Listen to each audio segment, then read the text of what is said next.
and Barbecue. Hey, Joe. Hey, Andy. And hey, everybody listening at home. We are doing episode 12 of Boost, Booze, and Barbecue. Yep. And I got to tell you, this has been one crazy week, and there's nothing I'd rather do than sit in front of this microphone and talk to you, Joe. Me too. It has been a crazy, crazy, crazy week for me, and I am just super happy to be here right now. Yeah. Well, for one, we're doing the show, which we always enjoy. Yeah. And for two, we've got a really interesting selection of wines in front of us. So many colors. And an accompaniment. Our first guest is here. Chris Lopez. Yeah, welcome, Chris. Hello, hello. Glad to be here. So glad to have you. Yes. Now, you're going to have to tell the listeners at home what exactly qualifies you to be speaking to us today. Well, I really enjoy barbecue, and I work in the booze industry. Yes, you do. And I don't know a lot about Boost, but I can appreciate it. Yeah. He appreciates it. He used to have a Honda CRX, so he doesn't really get it, but we'll educate him. I thought I was really, really cool back in the day.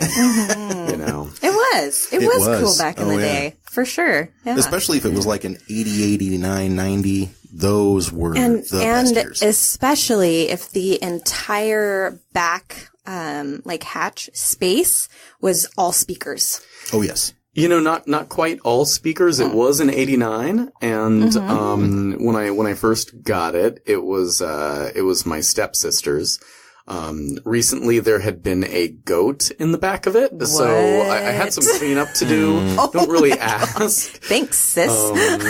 But yeah, no, and then I ended up putting, I was one of those. I put, 3 MTX tins with a 1200 watt Alpine amp in it, and, thought I was like, that guy. Yeah, you were. I'm glad I wasn't that guy. Oh.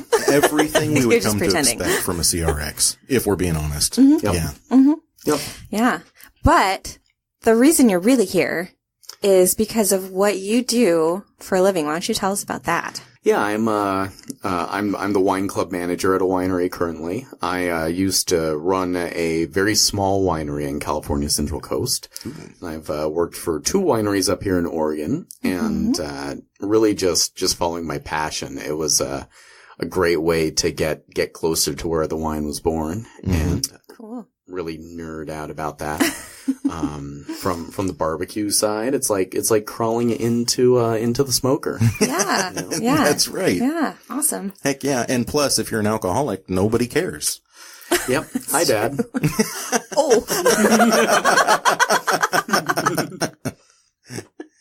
Well, Chris, you asked me to do something very particular before you came today.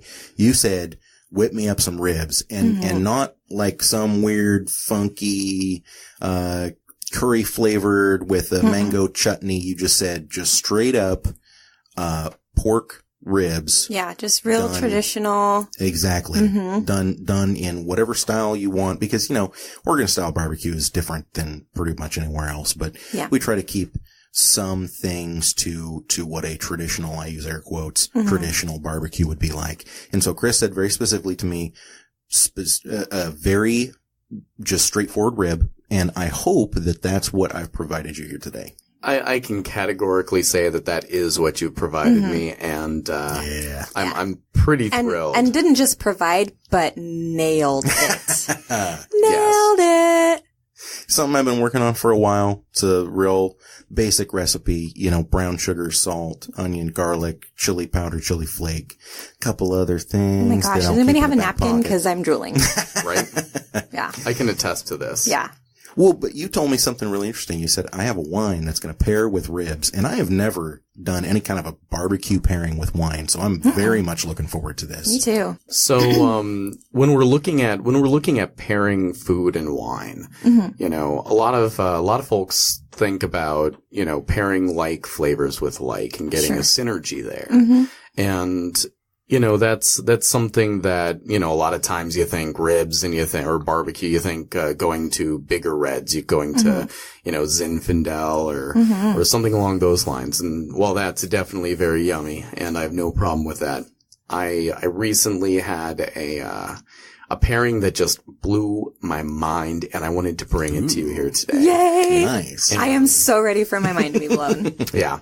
I mean, get the wet naps because we're going to need some cleanup here. It's going to get messy in here.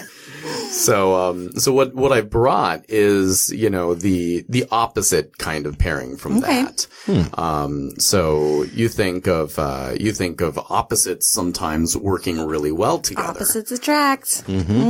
Paula Abdul. What's up? There you go. You might be a child of the 80s if. Yeah, right? Yes. Straight up. Straight up. Oh, they're just rolling off now. So, well, let me pour this for you a little bit. Please do. Oh, it's bubbly. It is bubbly, and what I'm pouring into actually, Andy has these lovely coupe glasses. Oh, is that what these are called? Yeah, and these have always been my, and so I have always wanted a set of what I had considered some sort of a flat-ish champagne glass. And it's because in the movie Roman Holiday, when Audrey Hepburn sits down at the cafe with Gregory Peck, and she very nonchalantly says to the waiter, "Champagne, please." He brings it to her in a glass like this. And I've been and a straw. He brings her a straw. Blasphemy. And I fell in love with that moment. Really? Hardcore. Yeah. I was like, oh my gosh, I must drink champagne out of one of those glasses with a straw. Well, no straws today. I'm today. Afraid, but champagne with a straw is actually, as crazy as it sounds, was a thing that was kind of in vogue for a while. They made these. Well, you drink soda with a straw, right? Yeah. And they made these like beautiful silver or stainless steel straws for your champagne. Ooh, yeah. How fancy is that? Have them. Yeah, that's super I'm fancy. getting some. I'm going to have to now too. So I love the look of this and I love the sound of it. I'm going to get it up to my microphone. I don't know if you can hear that. Bubbly. Something like bacon frying, which is what I love about this wine.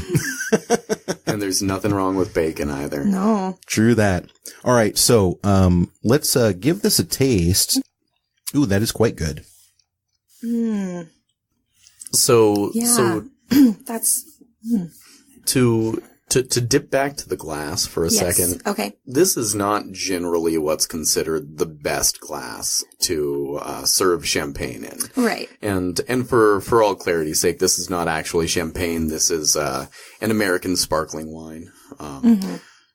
Don't come after us, Champagne. Champagne is a registered name. Yes. And they get very, very particular. Yes. And I don't know, at this point, our listeners might be a little, annoyed that we haven't told the name of the wine, but we're going to keep teasing it.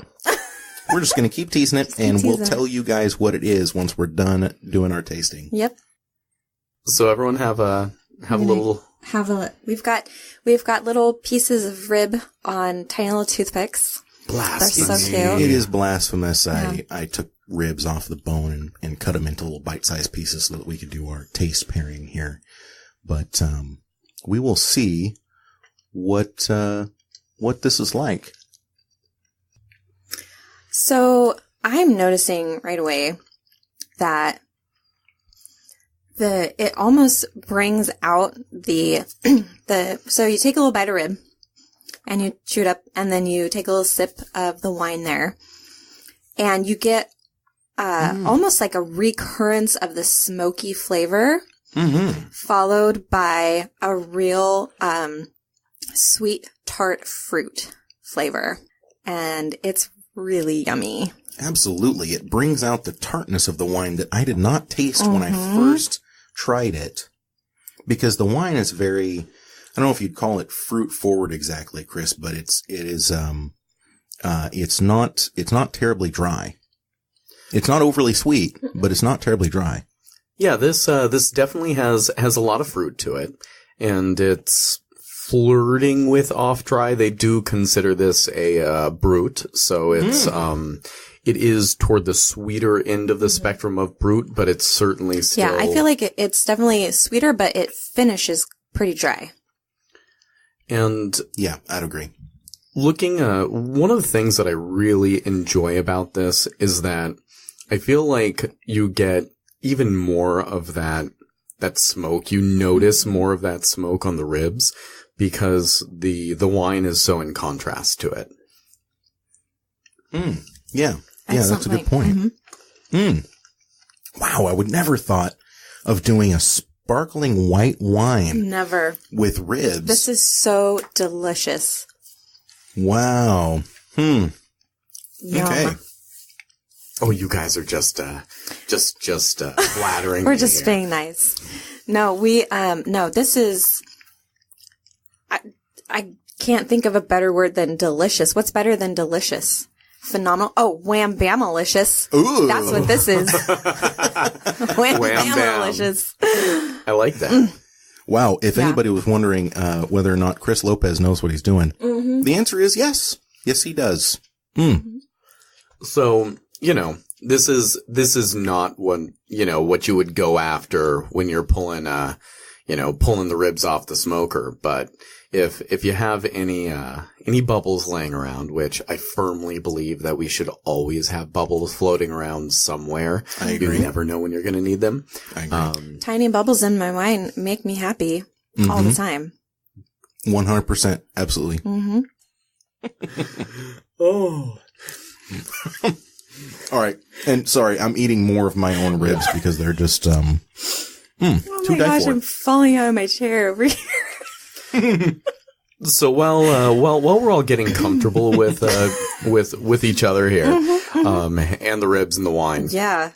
Going back to the glass, and I know I just can't leave it alone, but, it is urban legend that the shape of the coupe glass was based off of, Cleopatra's, chest. Oh, really? Like her breastplate kind of a thing? Or just the shape of her actual chest? The shape of her actual, not the plate. Not the breastplate. No. What was underneath the breastplate. Yeah. Gotcha. I'm not sure I want to be talking about this type of stuff with these glasses because my mother who passed away actually left me these glasses. And, I feel like we're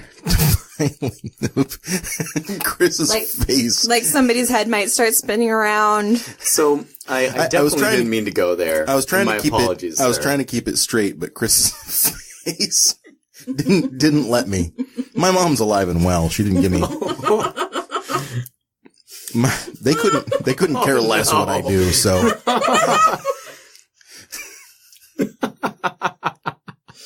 Oh my gosh, you should have seen Chris's face. He was like, oh. I thought I just lost a friend. Welcome to Booze, Booze, and Barbecue. Getting your crash course. The 3 Bs. So Cleopatra's chest. Yeah. Chesticles. And, I really actually, I've been really enjoying drinking out of glasses like this. I have a set that I'm collecting of mismatched, antique coupe glasses. And I actually, the common, wisdom of drinking, bubbles out of a flute shows off the bubbles and it lets you see them rise through the glass. Yeah, they come up through the bottom and it's really fun looking. Does a really good job of actually keeping the bubbles colder longer. But I actually feel like these glasses, you really actually smell. So much of what you taste is actually smell, technically. True. And by having more surface area, I feel like you can experience the wine better in these than in a flute. So that is excellent point. That is a good point. Excellent point. See, the Italians knew exactly what they were doing when they served champagne in a coupe glass to Audrey Hepburn in Roman Holiday. There's an alcoholics joke in there somewhere, but I'm not going to touch it.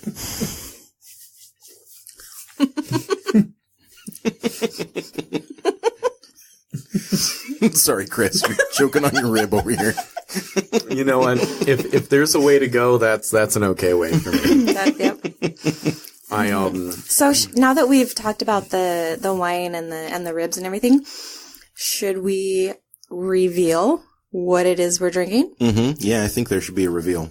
Yeah. All right. Dun, So, dun, dun. Can I get a drum roll, please? This is the 2014 Argyle Vintage Brut. Ooh. Argyle, really? See, I'm surprised. Yeah. Nothing against Argyle. This has Argyle been a fantastic. has been one of my favorite patterns, a timeless pattern. Really. So, this is the entry-level offering by Argyle. Okay. And it's a blend of Pinot Noir and Chardonnay with a little bit of Meunier in there. And did you say Meunier? Meunier. What's Meunier?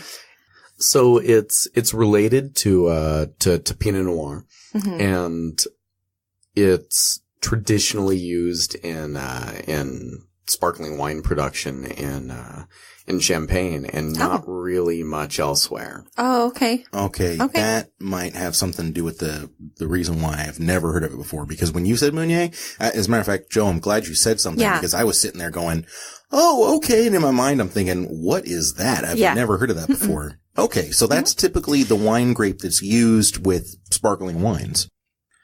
So 3 major grapes. There's, Meunier, Chardonnay, and Pinot Noir. And Interesting. Pinot I didn't Noir, know that. Yeah, it's, Meunier is like the ugly duckling. It doesn't get a lot of love. Okay. Whereas Chardonnay and Pinot Noir are everywhere. Oh, yeah.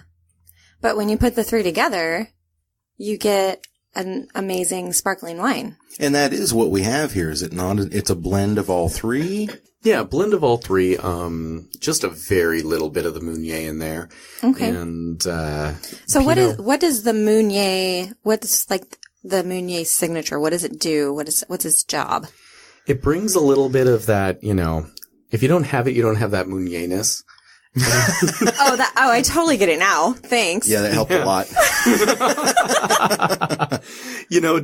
To be quite honest, I've only had standalone Meuniers once or twice in my life, so I couldn't exactly speak to the precise aspects that it brings. Mm-hmm. I know it ripens a little differently, and so it brings a little different textural elements to the wine as well. But well, is Meunier on its own? Is it kind of a mediocre taste, or is it just very pedestrian? It's not very complex. Like, what is it? Is it just, what is it that makes it something that blends well but doesn't stand on its own?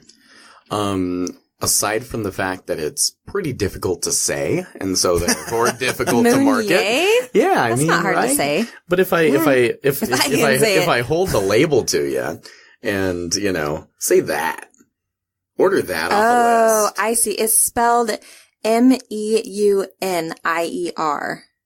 So it's pronounced Meunier, but it looks like Meunier. And then, we're gonna go and finish up this show, and then I'm gonna realize that I've been saying it wrong my entire life. It's actually Meunier. It's actually Meunier. Actually, it's Meunier. It's a very real possibility. So I want some Pinot Noir. Yes.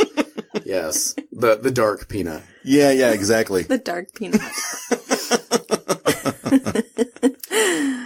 So, but, a pretty great pairing. I think this pairing is better than, not that there's anything wrong with the wine, but you were surprised at this wine, Andy. Yeah, very surprised. Yeah. Yeah. And I think that this is one of those examples where, in the context of the pairing, it's so much better than it would have been on its own. Absolutely. I 100% agree. Yeah, because I tried the wine and I was like, oh, this is pretty good sparkling wine. Mm-hmm. And then I had a bite of the rib and then went back to the wine and was like, oh my gosh, this is good wine. Mm-hmm. Mm-hmm. I mean, I've had Argyles in the past, and I I don't know. I never look at Argyle as something that I would, buy if I was trying to impress anybody. No. But, I'll tell you what, I'm impressed. I'm very impressed. Yeah. Very impressed. So shout out to Argyle for that one. And they're going to be like, oh yeah, that's totally what I meant this whole time. You're totally supposed to drink it with ribs.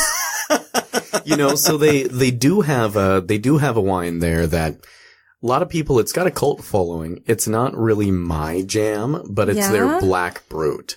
A Black Brut. So like a red wine that's a sparkling brut? Yeah. So, pretty much, so in this, Pinot Noir and, Meunier have color to the skins. And Chardonnay doesn't. Right. And the way they make it clear is by pressing that juice off right away before they ferment. And so with the Black Brut, it's just, I think it's both Meunier and Noir. And they give it skin contact before fermenting. Sure. And that lets that color, some of the tannins, some of the other flavors from the skins. And it's kind of wild. Some people love it. Like I said, it's not what I go to sparkling for. So. Sure.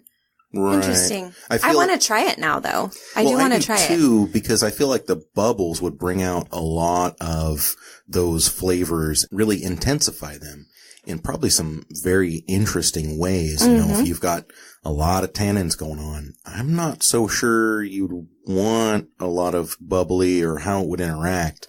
That's interesting. Am I onto something there?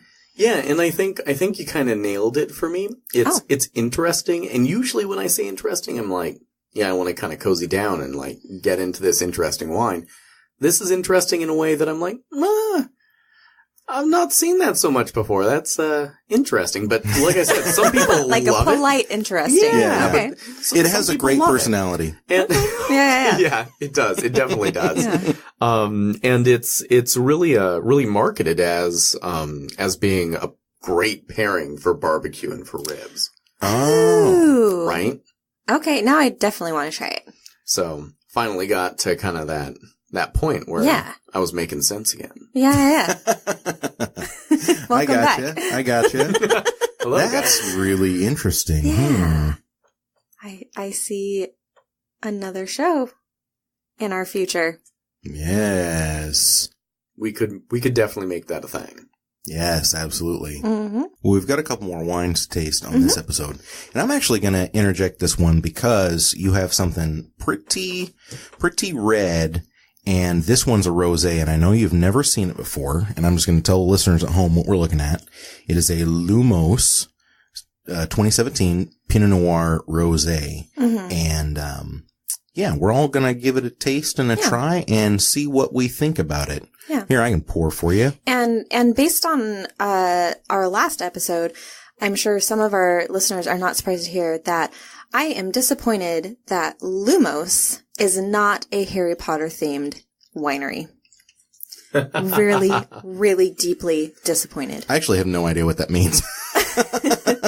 You know, I think you might have some homework in the near future. Come on, guys, paraphrase it for me. Lumos? Yeah. That's how you light your wand tip like a flashlight. Yep.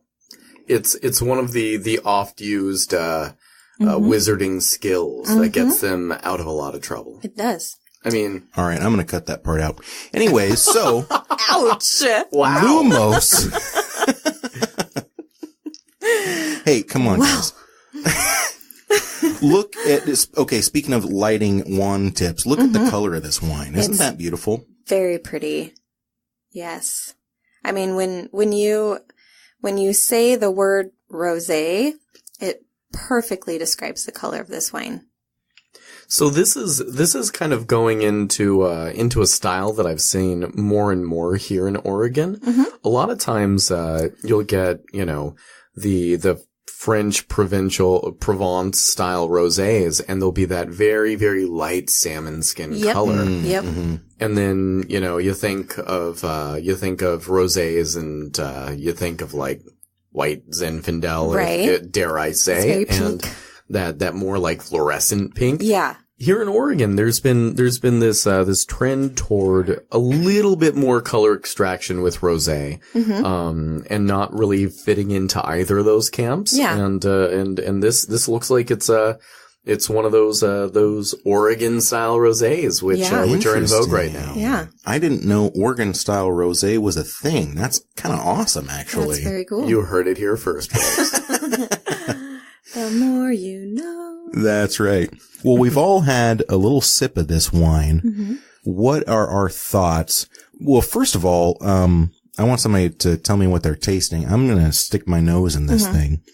I'm tasting strawberry, and I feel like that is also very indicative of an Oregon style rosé. It always reminds me of strawberry. Mm-hmm. It is very fruit forward. Mm-hmm. I was just giving it a sniff, and I was thinking to myself, this smells a lot like barbecue ribs. And then I realized that I had a bit of a mustache. That's your, yes. So I'm not trusting my nose. That's just your upper lip. Yeah, I'm not trusting my nose too well right now. Chris, what are you tasting? So the first thing that I kind of get off of this, it takes me to, and I'm going to get weird, guys. Okay. Not too weird, hopefully. Just get weird. It takes me to like an apple, a red apple, but not the apple as a whole, but like when you're like biting into the skin of the apple. Wow, that's very specific. And I know it's super specific, but totally like let your mind go there for a hot second. Mm-hmm. And it's got that little bit of like bitterness, and it's got the whole appley thing going for it. But it's, this is a fun wine. And, I know that we were talking about horse blankets in a previous show. Asian pears. Asian pears, which happen to be a real thing, actually. Asian pears are I know, they're a real thing. Okay, just making sure. They're a real thing. I just don't know how you can get Asian pear out of a wine. So, like pear maybe. But specifically Asian pear? Yeah, specifically Asian pear. And to be quite honest, there's a lot of that is just people trying to sound super cool. Yeah. I mean, to be honest, but the reality of it is also that wine is the most, flavor-wise, the most complex thing that you will eat or drink. And so all of these flavors are things that are not necessarily added to the wine. Like you're not taking some Asian pears and smashing it up unless you're drinking, Arbor Mist or whatever. This wine is not made out of strawberries. No, yeah. Well, and you were giving us an example earlier today. As a matter of fact, you were talking about a wine that was near the fires that we were having here. Yeah. And there was a bit of a smoky quality to them. And I find that very interesting because wines are one of those things where they really pick up a lot from the environment, Chris, you and I were talking earlier about, late rain and how that can affect the yeast. Yep. And the yeast can affect the flavor of the wine. And so there's just so many complex components that are taken so many variables into account. Yeah. Since we're a booze show in general, I'm gonna throw it out there that talking about yeast is a subject that the wine industry is like miles behind the beer industry. Really? The yeast strains that are used to ferment actually add a lot of the flavor compounds to what you're drinking. In beer, they talk about it a lot. Yeah. And in wine. That's true. I never thought about it with wine though. It's just not something that they talk about. And part of the reason is that wine, like, you can't repeat the same wine over and over again and tell exactly what the yeast is giving you because you only get one vintage a year and there's a lot of other factors. But, it's a real choice and a real thing. And whether you're using native yeasts that are just floating around or whether you're inoculating with yeasts, that are purchased at they actually have yeast purveyors that have all kinds of different strands and books inches thick that you can pick and choose out of. Wow. But it's just something that doesn't get a lot of talk and doesn't get a lot of love. And I think it's a really important part of the whole experience. Oh, absolutely. Because it definitely does change the flavor. Now I'm a little curious how many good wineries. I don't mean, I won't dog on anybody specific, but I think we know of some, Australian brands that maybe can be found in the 7-Eleven for $3 or $4. It wouldn't surprise me in the least if they were purchasing and inoculating with some type of off-the-shelf yeast. But I'm wondering how many good wineries actually use, the yeast that is developing on the grapes themselves and continue that process. I can understand too, if you need to inoculate, obviously that is something that you have to do. You can't just not have a vintage that year because the yeast didn't develop. Well, and so the yeast will develop all the time, everywhere, anywhere, right? And it gets into a scale, an economics of scale, right? So the more you have, the more you have to risk, and you want to make sure that it's a known quantity. If you're making 500,000 cases of, say, a wine that has a little fuzzy creature and a yellow appendage on it, you want to make sure that you know what you're getting. And I'm not trying to pick out, true. wineries. Right. No, it's you have a certain expectation to meet. That's right. Exactly. Yeah. And I will tell you that there are more wineries out there than you know or think about that are inoculating. Inoculating with yeast is the rule, not the exception. Really? Yeah. Oh, I did not know that. Yeah. And I don't mean to be disenchanting, because it's, you control for certain variables, and then you can let the vineyard, let the vintage, let other things speak. It's knowing where that tipping point of how many of those variables you're going to control for, and when you're making an artisanal product versus an industrial product, right? Right. Yeah. Yeah. No, you know what? That makes sense because one of my favorite wineries to go to, and I guess I'll just give them a shout out. Sorry, Dawn Hours, but I love your wines. Hour of the Dawn. It's one of my favorite wineries to go to. And, I have a feeling that they let the wild yeast do a little more of its thing. And I'm just thinking that because I'm thinking back to a few of their wines where, I get ready to buy the wine and they say, hey, just a heads up for you. This wine re-fermented in the bottle. We don't know how it happened or why it happened, but, that's just what happens. And they're ultra small batch, very small batch. As a matter of fact, their vineyard, they mostly sell their grapes. That's where their bread and butter is. Okay. But the grandfather and, of course, the sons and the grandsons all are winemakers as well. And so they do make their own wines, which are phenomenal, but in very limited quantities. Yeah. Yeah. And, you've got to be able to experiment, right? Right. And, part of that experimenting though is being open and transparent about the process. Right. And so I think, going back to the yeast, I think it's something that we don't actually understand as well as, as well as some folks think. There's this great debate that I don't know for sure if it's been determined yet, but where the yeast actually comes from, whether it's coming from the vineyard more, whether it's existing in the, microbiological ecosystem in the winery. You can cut that because I'm sounding really nerdy. No, that's really cool. But, so where that yeast is coming from. Yeah. And so if it's coming from in the winery, if you've ever inoculated with yeast in the winery, some of those strains are still going to be around. So you're not truly getting a native yeast fermentation. True. That's a good point. Okay. But then, it goes the other way, right? Yeah. Wow. I'm going to throw it out there that my own thought on this, and this is not based in science. This is just based in, working around wineries. Yeast is everywhere, and so it's going to be a combination of it, right? Some's going to come from the winery, some's going to be, on the skins of the grapes when they come in, from the vineyard, and it's going to be the sum total, right? Oh, absolutely. Yeah. Right. Yeah. It's all about whether or not, that sum is greater than the total of the individual parts. And that's what makes that great wine. And trying to get those variables worked out into a science and not leave them up to chance. Yeah. Yeah. I can see how that'd be very important to a winery that is large or growing.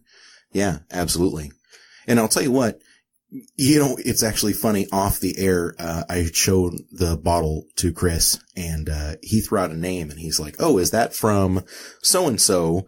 It's Crisp. Die Crisp, owner of, wineries and some vineyards around Oregon. He's a pretty legendary vineyard manager here in Oregon as well. He does some great stuff. Yeah, we're going to have to try to get him on the show at some point. Okay, I bet he has got some incredible stories, and I have no doubt that Chris would like to sit in on that one. Amen. But when we bought these wines from their vineyard, we bought some other wines, but this one is from their vineyard. Lumos. But, sorry. I can't. The young lady behind the counter was telling me about how not only are all of these wines certified organic, they're also vegan because they don't use egg whites to separate out any of the solids in the wine, which I thought was very interesting. What do they use instead? Egg whites. Though? What? Yeah, so we're getting into the dark underbelly of wine here. Wow, yeah. But I've never heard of this egg whites thing. So when you're making wine, right? There's all this stuff that goes into it. It's not just the juice. You're not pushing it through a filter right away, generally. If you are filtering it, it's toward the end. So you've got a couple ways to get the little bits of pulp and whatever out of there and other, particulate matter, just naturally parts of the grape and things like that. And, one is filtering it, which can be pretty rough on the wine. Okay. Another is fining it. And so, there's different fining agents. Okay. And what they do is that they, just molecularly bond with some of these, larger pieces in it and then precipitate out of the wine. Wow. So the egg whites do that. And in theory, if you've made a wine with egg whites, none of those egg whites actually end in the finished wine. Okay. But, technically not vegan. Right, but it was made with. Yeah. Yeah. It doesn't necessarily contain, but it was made with. Right. Exactly. Yeah. It's sort of like made in a facility that also makes. Yeah. There are non-animal fining agents out there. The different fining agents sometimes will give different mouthfeels, different tactile sensations when you're drinking it as well. Interesting. One that a lot of people get worked up about is they actually use or can use the swim bladder of certain species of fish as a fining agent. Interesting. Well, that ain't vegan. Right? And it's called isinglass. Huh. And it's, It sounds cool. It's really expensive, so most of the wines that you're drinking aren't going to be fine with this. But yeah. Interesting stuff. Wow. I did not know about what'd you say, fish bladder? Yep. Huh. Wow. Yeah, the swim bladder of the fish. It's what helps the fish regulate. Sure. Buoyancy. Yeah. Yeah. Buoyancy, that's a word. Yeah. Jeez, people. Food for thought, knowledge for life. Holy smokes. Anyway, getting down to it though, going back to wine and what's in the glass here, really when it comes down to it, there's a lot of flavors. They can come from a lot of places. Yeah. And, they're naturally occurring throughout the process of making the wine. So, if you're tasting blackberries, unless you're drinking Arbor Mist, no one's throwing blackberries in your wine. Right. Well, they don't put blackberries in their wine either. or blackberry extract or whatever. Yeah. But, it's pretty cool to think about that it all comes from grapes and this whole cornucopia of flavors is going on. Like, I feel like I'm eating strawberries. Like, that's what I taste in my mouth. That's what I feel in my mouth. I don't have a great expansive palate to draw from. Right. I kind of wish my wife was here, to be honest, because her palate is incredible. Yeah. But there's this acid on the very back. It's on the very back of my tongue, and it really, like, not the flavor necessarily, but the feel of the acid reminds me of pineapple. There's a little bit of a tingle to it. Yeah. It's the strangest thing, and I'm trying to figure out what that is. It's really just got like a little bit of a strawberry pineapple thing going on in my mouth. Yeah. So I'm going to do something really weird with you guys right now. Okay. Let's all make sure I know that Andy's having a little fun with his wine and maybe needs to top up. Let's all make sure we have some wine in our glass. Yeah. And I'm going to go through a little exercise that will help us kind of get the most out of this. Cool. Here, Joe, can I give you a little more? Sure. Oh, nicely done. Bravo, sir. So what we're going to do is we're going to taste the wine a couple different ways. Okay. This is the same wine that we've been tasting, the Lumos Rosé. And, in wine, you've got a lot of different flavors. Mm-hmm. But right now, Andy, you were talking about the acid in your throat and that you're kind of feeling like a pineapple-y thing. Mm-hmm. And, we're going to do a couple exercises that let us taste the different components of the structure of the wine. Oh. So, aside from just flavors, we've got alcohol in there, right? Mm-hmm. We've got, some level of residual sugar. This is basically dry, but all wines for the most part have at least a teeny tiny bit of residual sugar in there. That's where the alcohol comes from. Right. The yeast eats it and it makes alcohol out of the sugar. Yeah. You've got your acid, which is the basic building blocks of the wine as a whole. And then in red wines, a lot of times you'll have your tannins as well. Right. Mm-hmm. And so a lot of times when we drink wine, we just, bring the glass up to the mouth and have a good time with it. And there's nothing wrong with that. Right. And I'm 100% about that. Just throwing that out there. But if you really want to nerd out about it with me a little bit, we're going to do a couple things here. Okay. So, get your nose in the glass, give it a good whiff. We're going to smell the wine. So when you're smelling it, like I said earlier, most of what you taste is actually smell as far as flavors go. Right. Okay. Right. And so by smelling it, you're going to get some of those, called volatile aromas. These are, by volatile, it means, aromas that are chemical compounds that are going to come up out of the liquid. Right. And you can smell them. Mm-hmm. We can kind of get a lot of different flavors when you do that versus when you actually tactilely have it in your mouth. Mm-hmm. Then this first sip, unless anyone wants to throw out anything new for I'm actually smelling pineapple. Yeah. All right. Power suggestion. And that's a real thing. So this first sip, I'm going to have you take a little sip. We're going to take a few sips, so make sure not to drain your glass. But take a little sip and just, He looked at me when he said, don't drain your glass. Yep. My secret's out. That's real.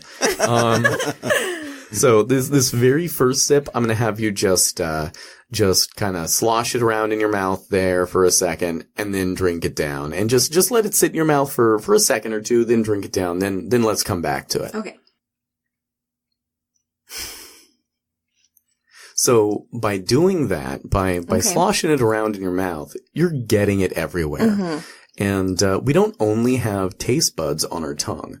There's actually taste buds on the roof of your mouth. Really? And different parts of the tongue will taste different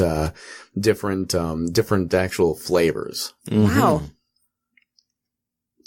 And I must say, after sloshing it around, it's lingering a bit longer. Mm-hmm. There's a little bit of a bitter stone fruit on the back of my tongue now. Ooh, look at you getting fancy. I'm trying, man. Is that Asian pear? So I'm going to throw it out there. I'm going to interject here for a second about stone fruit. Like, I know we're in Oregon. Yeah. We're not talking about that kind of stoned fruit.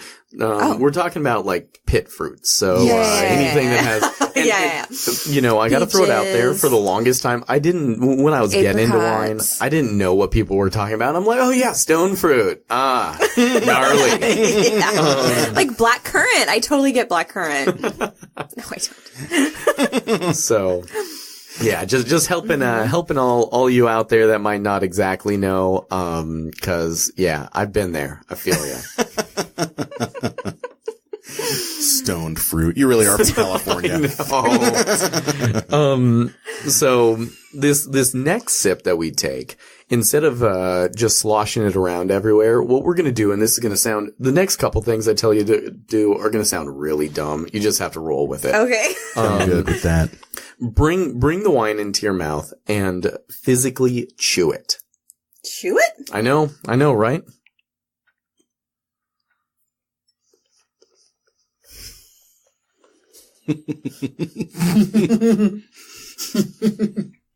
Oh my gosh, these two can't even hardly keep it in their mouths. I think we need an umbrella here.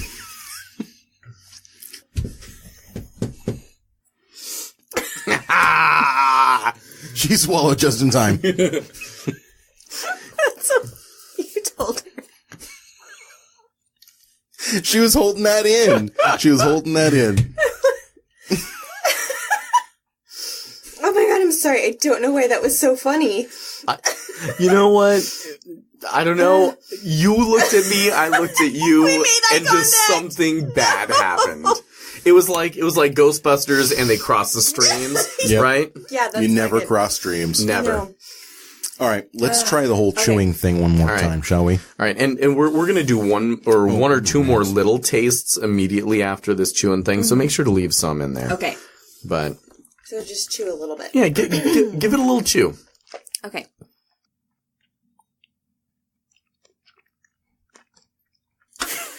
You heinous tardy-gated measles. Oh my god. Bring it together, man. Listen, it's still there. I still got all the flavors. So, I chewed it. I chewed it. So the big question. Yes. What's the point of the chewing? This was actually a pretty big endeavor. Did anyone taste anything different when they were chewing it aside from the pineapple road that we were going down a minute ago? The little bit that got in my lungs definitely tasted different. Oh, so if you think that was lungs, yeah. I actually got more of a, I almost want to say saltiness. Or I think you're just washing ribs out of your teeth. Maybe. You know? That might be actually, now that you say that. So no, listen, not to cut you off, but you're 100% right. The chewing did do something different. Yeah, it did taste different. My guess is that it aerated it a bit more. Am I wrong? You know, to be quite honest, I have no idea what's even going on there. Oh, jeez. What? Oh my gosh. But I will tell you that it does. You just wanted us to look like idiots chewing our wine. No, this is why I don't film this podcast. She's like, watch this. I'm going to get these dopey bees to chew their wine. That's just the bonus level right there. I just really enjoyed that. Well, I'm glad you did. No, but at the same time, as much as I enjoyed you know, sitting there trying to hold it in and chewing on it, we're going to have to try this chew thing with another wine at some point soon. Okay. Because it really does, it really does bring out some different flavors. Huh. And the thought behind it is that it's making the wine hit different parts of your mouth than it would the other, you know, if you're just sloshing it around. Yeah. All right. Well, what is the third way that you wanted to do this? And please don't tell me it's making funny faces at each other with a mouthful of wine, because it's not going to work. That's not going to end well. So the third way, we're going to go down that route on a different show. I was going to have us do the little reverse gargle where you bubble some air through it. That's not going to work today. No. But the third way we're going to do today is I'm going to have you take a little bit into your mouth, and instead of sloshing it around, just shoot it straight to the back of your throat like it's tequila. Okay. Just a little bit, right? Have you ever done that with wine? No. I have not. Give it a shot, right? I've never taken wine like a shot. Can I drain my glass? You do you.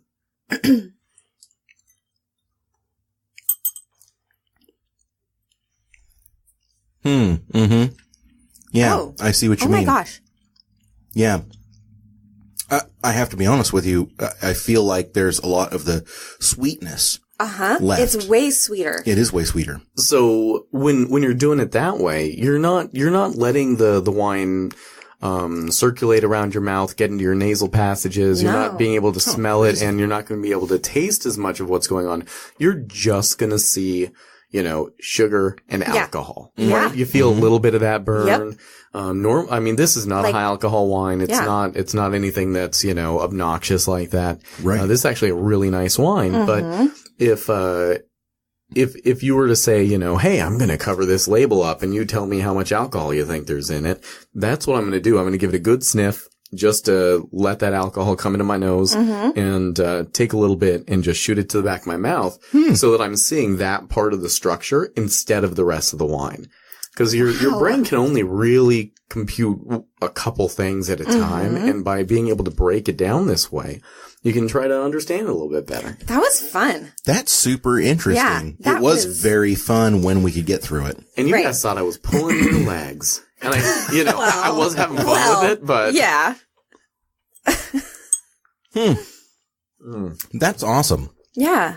I can't wait to hear what's going on with this third wine we have. I know. Chris, you had me put this one into a decanter. Folks at home, I've got this fun little decanter that I got at it's really cool. Sale. It looks like, it's got like flowers on it, but this thing is gorgeous. It looks like a science thing, like beaker.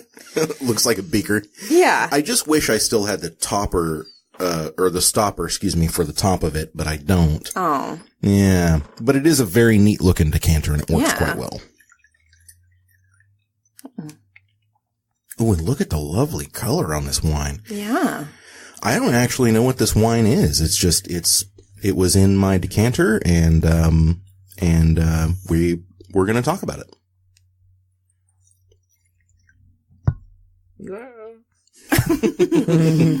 Long stem. Getting myself into trouble there. Huh. What a beautiful color. Look at that. Is this a Pinot? This is a Pinot. Okay. Good on you. Well, we are in Oregon. Yeah. I had like a 50-50 chance. Yeah. If it was 75% chance. So, yeah. That's a pretty dark Chardonnay there. Yeah. Yeah, exactly. It definitely smells like it. So I have this, I don't know if it's just me actually, I'm going to go ahead and say that this is just me, but when I think of an Oregon Pinot Noir, I am reminded of a fruit roll-up. Like when I was a kid back in the, in grade school in the late 80s and like mid to late 80s, and mom would pack a fruit roll-up in your lunchbox. And I'm sure it was mostly grape. And that's probably why, but the Oregon Pinot, the smell of it, the initial like fruit forward flavor of it, and even a little bit of the mouthfeel always reminds me of a fruit roll-up. So, show idea for the future. We can throw out like some California Pinot, some Oregon Pinot, and some Burgundian Pinot. And, I like that. Really kind of go at it from all three ways. The three biggies. They grow Pinot a lot of other places, but are you down for a blind taste test, Julia? Yeah. Awesome. I like it. Well, you know what I like is this wine. My gosh, talk about fruit forward. This is a much better Pinot than I'm used to having.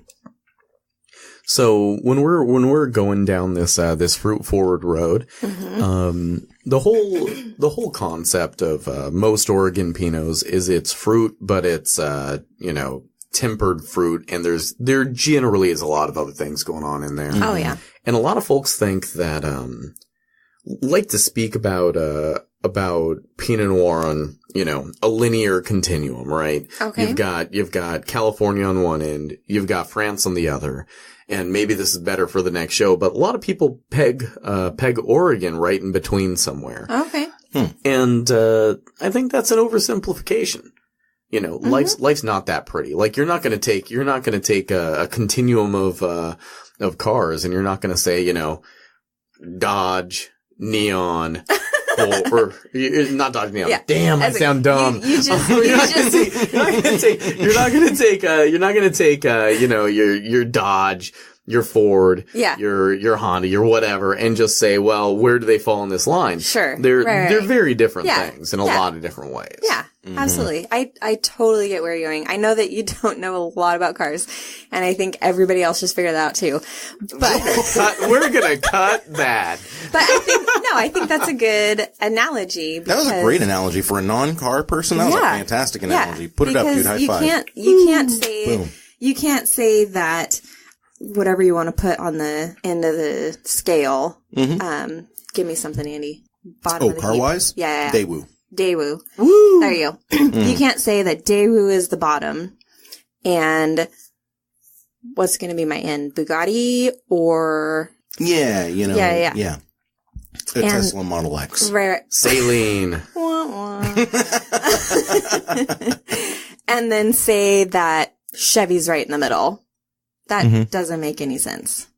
Yeah. No, absolutely. It's all circular. It's not linear. And that's exactly what's going on here. There are certain parts of Oregon Pinots that are going to be better than, you know, a French or a California. There are going to be some that are worse. That's kind of the beauty of stuff like this because it is a bit subjective. And so, you know, your own individual tastes really speak to what you're tasting and how much you like it and things like that. There are certainly bad wines and good wines, but if everything is just good, you know, there are branches off of that. Like a good wine is not just a good wine and then every good wine falls in exactly the same category. They're all good for different reasons. And I'm going to throw it in there that there is some kind of objective truth, right? Like, you're not going to say that you're going to throw a Bugatti and a Daewoo next to each other and say, "Oh gosh, I can't tell." Right. But at the end of the day, good wine is what tastes good to you. Yeah. And that's why I love Boone's Farms. Woo-wee. Well, so Jolene. The blue stuff. Jeez. So Chris. How you doing over there? Yeah. Jeez, I'm burning bridges over here. And hey, you mentioned something earlier about tannins, Chris. And I do feel a lot of the tannins, but it's not in a negative way. There's not like this super bitter, drying my tongue out, get that glass away from you. I'm coming back for more, which is really interesting. Yeah. And you know, like, there are some times when some of those tannins are going to be good. You take a really, like, rich cut of meat, like a ribeye steak, and, it's going to be nice to have some tannins in a wine to help balance and cut through that fat. Yeah.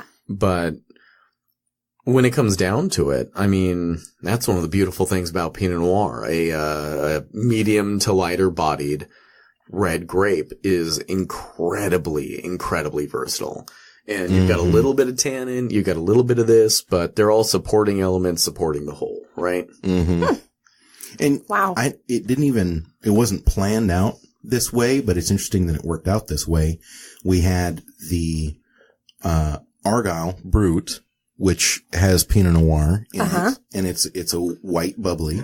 We had the Pinot Noir Rosé from Lumos, and then we had, you haven't even actually told us yet what this Pinot Noir is. This is the Liberty Bell, Pinot Noir from Lang. It was a limited release, and this is, so Liberty Bell is a one-off that they did. It's the highest elevation blocks, younger vines, but highest elevation blocks are part of the highest elevation of the, Freedom Hill Vineyard outside of Dallas.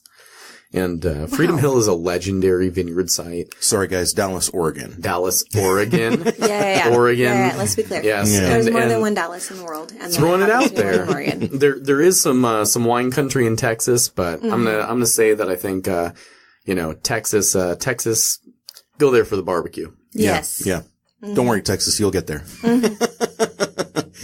But, back me up. It is very interesting. We've got 3 very different wines that use similar grapes, and you're getting very different things out of each and every wine because you're treating the grapes a different way. And that is fascinating to me. Yeah, that's really cool.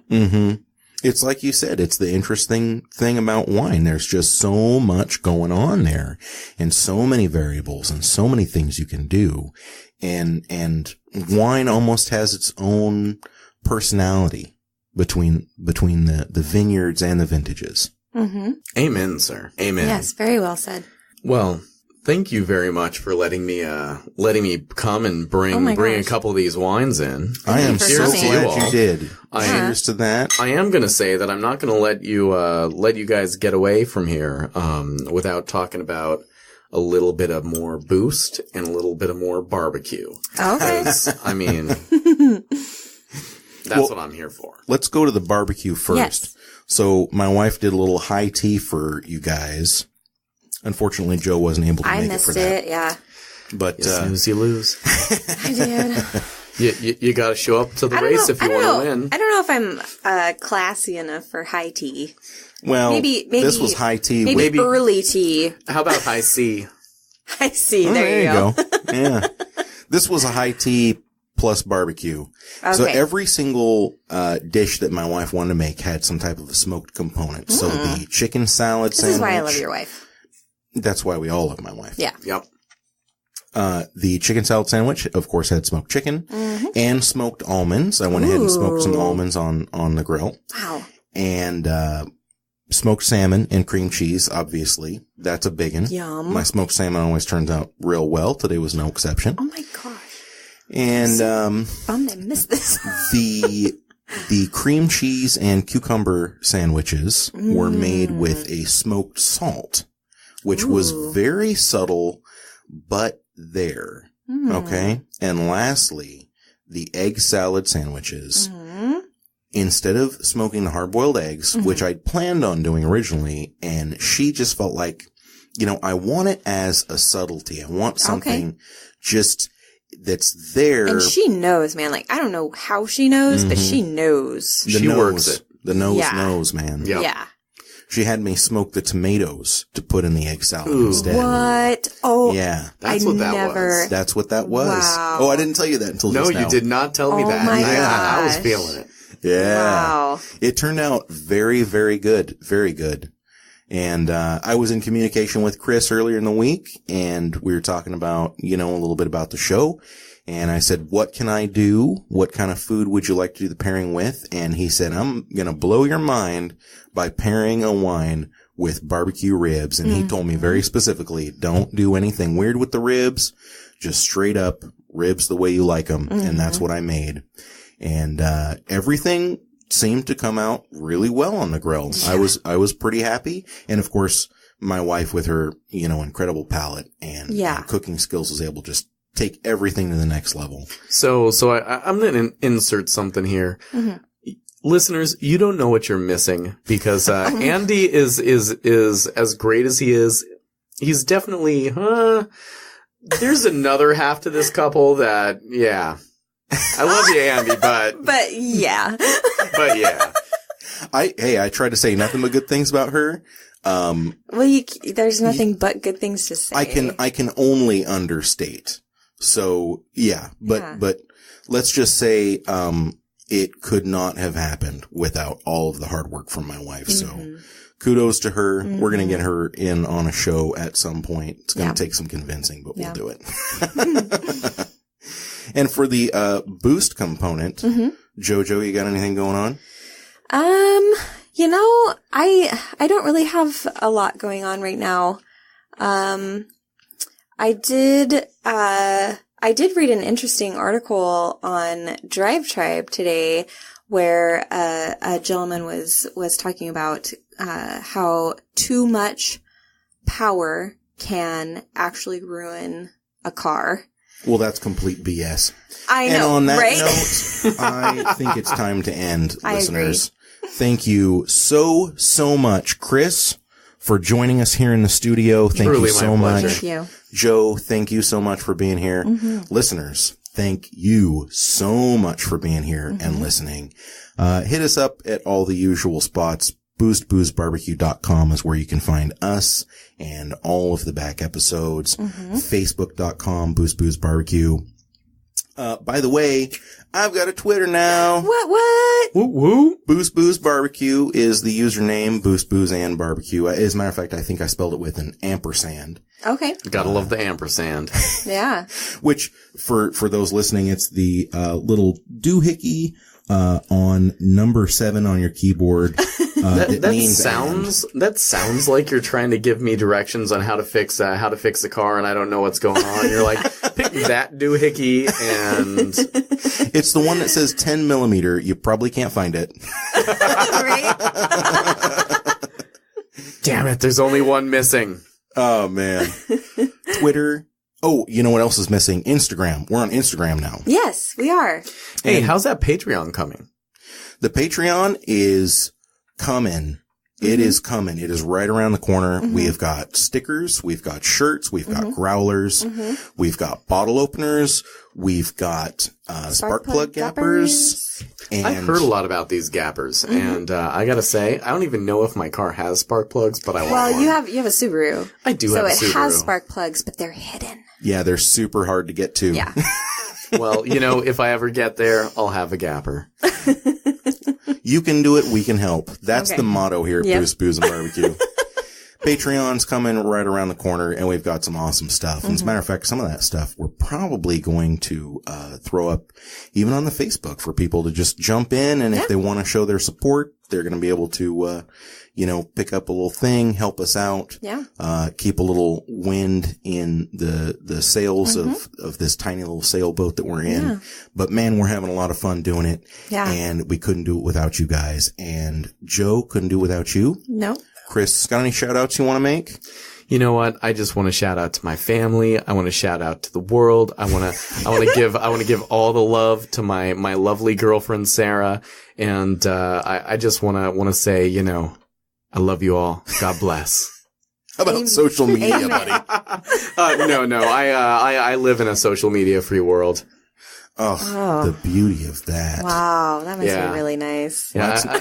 That's not my life anymore. I've got a Facebook, but I have friends that are now former coworkers from a former job that I haven't even been on for over a year that still have pending friend requests because I just haven't gotten on in that long. Awkward. Wow. I know. I apologize to them. In fact, I'm going to shout that out. I'm so sorry for the people out there that are looking for me online and can't find me. I love you all, and it's nothing about you. Well, you heard it here, folks. If you want to find out more about Chris and his amazing wine knowledge, you're going to learn it here on Booze, You're not and going to find Barbecue. it online. That's right. Nope. So, hey, for Chris and for Joe, thank you so much for joining us. Have a fantastic one, and we will see you next time.